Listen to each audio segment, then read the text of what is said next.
Assalamualaikum warahmatullahi wabarakatuh. Perkenalkan, nama saya Naila Latifah Zahra dari kelas 11 OTKP 2. Di sini saya akan membacakan One Day One Sirah Rasulullah. Bagian 15. Abdul Muthalib wafat. Muhammad dibawa pulang oleh Ummu Aiman. Ia pulang sambil menangis, hatinya pilu karena kini telah sebatang kara. Muhammad makin merasa kehilangan. Ia menjalani takdir sebagai seorang anak yatim piatu. Terasa olehnya hidup yang makin sunyi dan semakin sedih. Baru beberapa hari yang lalu ia mendengar dari ibunya cerita keluhan duka kehilangan ayahandanya semasa ia masih di dalam kandungan. Kini ia melihat sendiri di hadapannya bahwa ibunya pergi untuk tidak akan kembali lagi sebagaimana ayahnya dulu. Muhammad yang masih kecil itu kini memikul beban hidup yang berat sebagai seorang anak yatim piatu.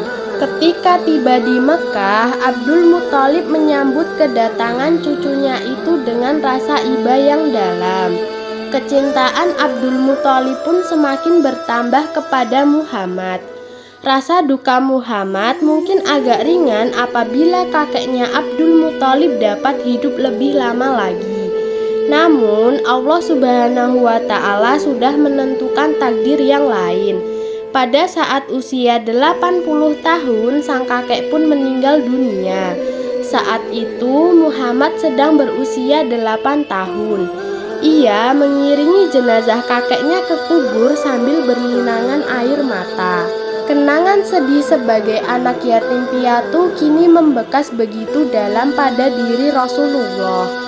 Sehingga di dalam Al-Quran pun disebutkan ketika Allah mengingatkan Rasulullah akan nikmat yang dianugerahkan kepadanya di tengah kesedihan itu. A'udzu billahi minasyaitonir rajim. Bismillahirrahmanirrahim.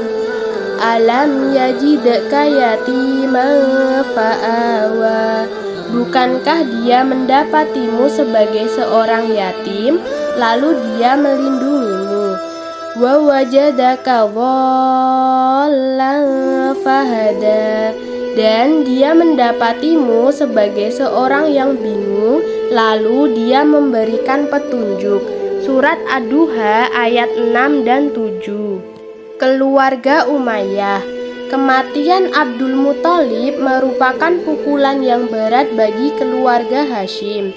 Tidak ada anak-anak dari Abdul Muthalib yang memiliki keteguhan hati, kewibawaan, pandangan yang tajam, terhormat, dan berpengaruh di kalangan Arab seperti dirinya.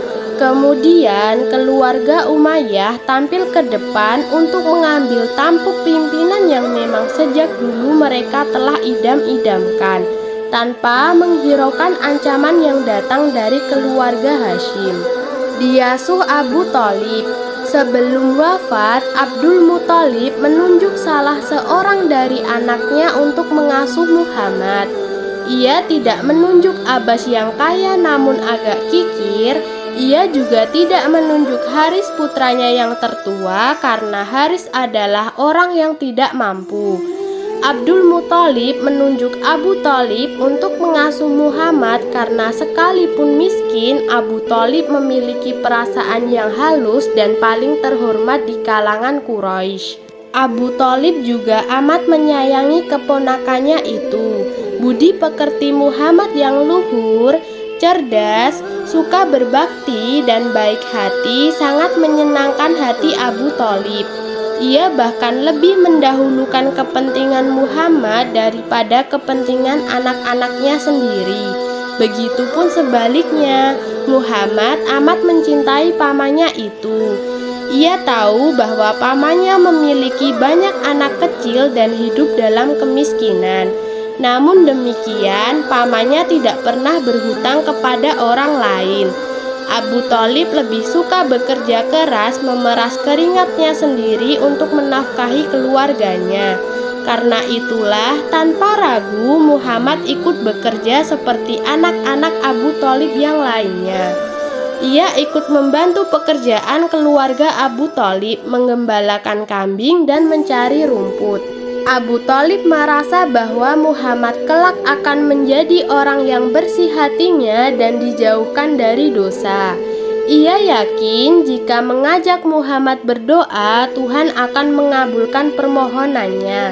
Seperti yang dilakukannya ketika orang-orang Quraisy berseru, "Wahai Abu Thalib, lembah sedang kekeringan dan kemiskinan pun melanda. Marilah berdoa untuk meminta hujan." Maka Abu Thalib pun keluar bersama Muhammad. Ia menempelkan punggung Muhammad ke dinding Ka'bah dan berdoa. Kemudian mendung pun datang dari segala penjuru, lalu menurunkan hujan yang sangat deras hingga tanah di lembah-lembah dan di ladang menjadi gembur. Sekian yang dapat saya sampaikan, kurang lebihnya mohon maaf. Wassalamualaikum warahmatullahi wabarakatuh.